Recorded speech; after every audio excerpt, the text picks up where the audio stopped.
Monday Night Football. We have a rare doubleheader on Monday night in the NFL. In this video, we're talking solely about the Buccaneers versus Texans, my best bets in that game. I have a player prop. We'll talk about who I think wins this game or my favorite total on the game. And we'll end the video with a parlay. If you are new, my name's Austin. Hopefully, this isn't your first video because we have absolutely been crushing the book so far through this NFL season. And Sunday was no different. Let's do a quick recap.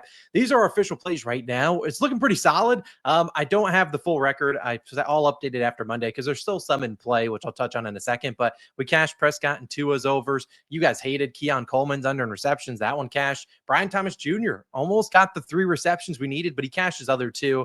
Hubbard and Hurts, though, man, that late window, those 2 props, we could have had a massive day if both those went our way. But I'm not too stressed about it because our Dub Club exclusive plays, hopefully you're on in there. We cashed our Jalen Warren under. Right now, as I record this, Bijan Robinson is cooking. We need him to get 65 rush yards and 93 rushing receiving yards, which is why I'm not updating the record until that one goes through. But right now, as I record this, he has 54 on 5 carries, and there's still plenty of time left in the first quarter. So hopefully he can come through for both of those. We can go 3-0 on exclusive plays. But if that wasn't good enough for you guys, man, I hope you guys tailed it because bang, baby, the touchdown parlay came home. You saw James Conner, David Montgomery, Jamar Chase, and T. Higgins all did the job and got it done.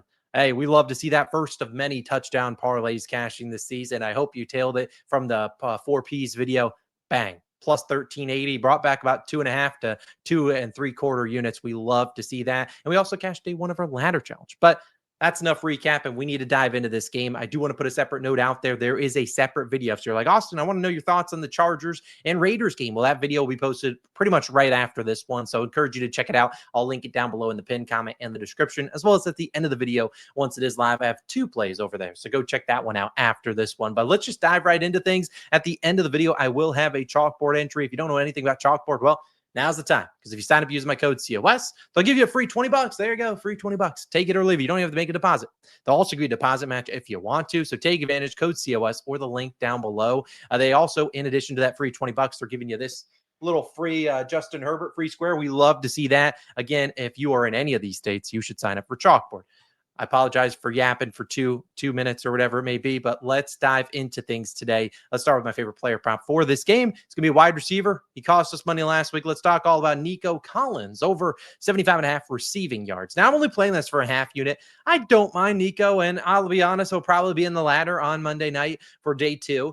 So you could go heavier on Nico if you wanted to. I liked his over and longest reception. That's what we took for him last week, and he did not come through. But as we've seen a common theme so far in week 2, we saw a lot of guys put up duds in week 1. I mean, unders were what, 13-2 or something like that across the games. But we've seen just notably Jamar Chase got going, and that was even without Burrow for majority of it. Amon-Ra St. Brown, Malik Neighbors had an okay week 1, but again, big week 2. Tyreek Hill, even all these big name wide receivers didn't have great week 1s, but week 2 came around. The offenses started to figure out, and I think Nico Collins is next up. And what I would argue is a terrific matchup. Now, last week, not a great matchup for him. The Rams secondary starting to, looking pretty good, but also the Rams have one of the best defensive lines in the NFL, especially at rushing the quarterback. So CJ Stroud had no time to throw the football.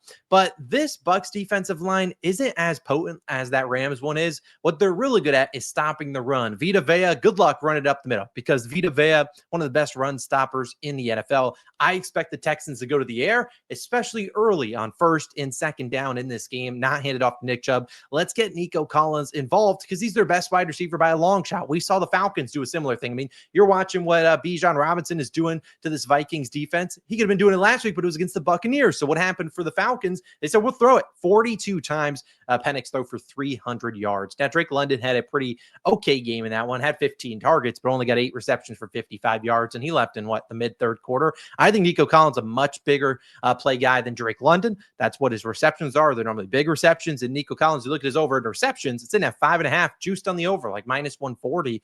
Nico Collins, we get 5 receptions is minus 300. And over the last 2 seasons, when we've seen Nico Collins really start to be in this number 1 guy for the Texans, since 2023, 15 games with 5 or more receptions. In those games, he went over this line in 12 of them, 80%. So look, if he's going to get even 4 receptions, I think he can cover this line.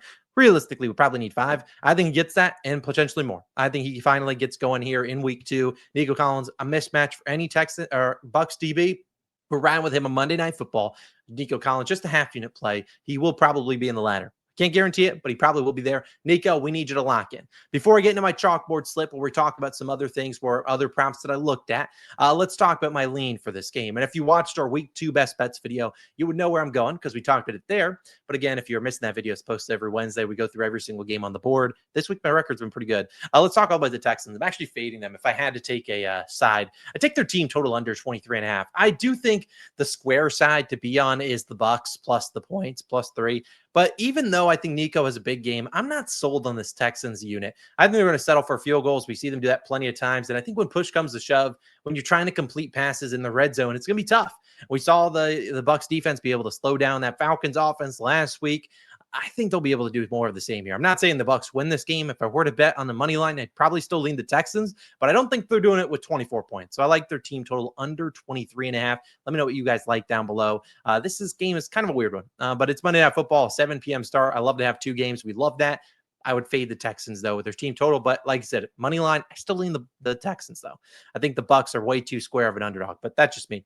Finally, let's wrap up with our chalkboard slip, including a couple other props, as I already touched on. If you sign up with my code COS or the link down below, $20 for free. I mean, that's pretty dang cool. I already flashed up the Justin Herbert free pick. You'll get him for 1 yard. Take that. You can use that in the second game, or you can throw it in this little parlay. Here's what I'm rolling with on chalkboard. I have Nico Collins in there, once again, more than 77.5 receiving yards. Nick Chubb, I took his less than rush yards. I don't think he has a big day. I also like his less than longest rush.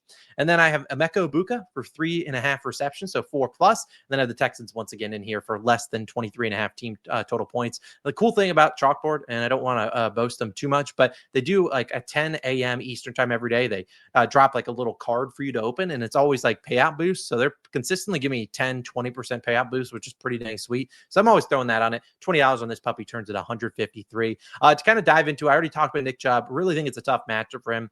I could see him going over in rush attempts, but having like 15 carries for like 39 yards. It's not going to be a great game for him. Emeka Egbuka, I think I like Egbuka. I think a lot of people are way too high on him, but I do like Ibuka's matchup here. You think Derek Stingley Jr. probably shadows Mike Evans, and Derek Stingley Jr. is one of the best cornerbacks in the league. Emeka Egbuka, I think, will play a similar role to like Puka Nacua did last week, where Puka was just dominating them in the inside, slot kind of routes. So I do like Egbuka. He's probably the next prop I would consider. His regular line is about 4.5. I don't mind that. I think they're going to have to probably throw it. But Egbuka, 4.5 receptions was probably my next play. And then my next one after that, if I had to put 3 in one game, which I really don't advise, would have been Nick Chubb's under, whether it was longest rush or longest or rushing yards in general. So $20 on that puppy turns into 153. Let's get it done, people. Let's have ourselves a great day. It was a great week 2. Let's end it strong. I have 1 play here and then 2 plays in the other game. When that video is live, I'll link it on the screen. It should be live pretty quickly after this one. Again, if you want to sign up for Chalkboard, you can. The link's down below. I would appreciate it. And if you want to get on in the Dub Club, we probably will have an exclusive parlay for these games on Monday Night Football. So again, don't miss out on that. You might have missed out on some easy winners. Jalen Warren wasn't easy; it was sweat. But the other ones, Bijan's looking good so far. Hopefully, he can take us home and cash that play as well. Either way, you can join the Dub Club. $5 for your first month. That link is down below. Let's keep cooking, people. Go Mr. Nico Collins. And if you want to check out my Chargers and Raiders video, I will link it up here, right over here. Go check it out. I got 2 picks over there, and you can hear my thoughts on that game. Either way, I'm out of here. Hit that subscribe button, and I'll see you guys in the next one. Peace.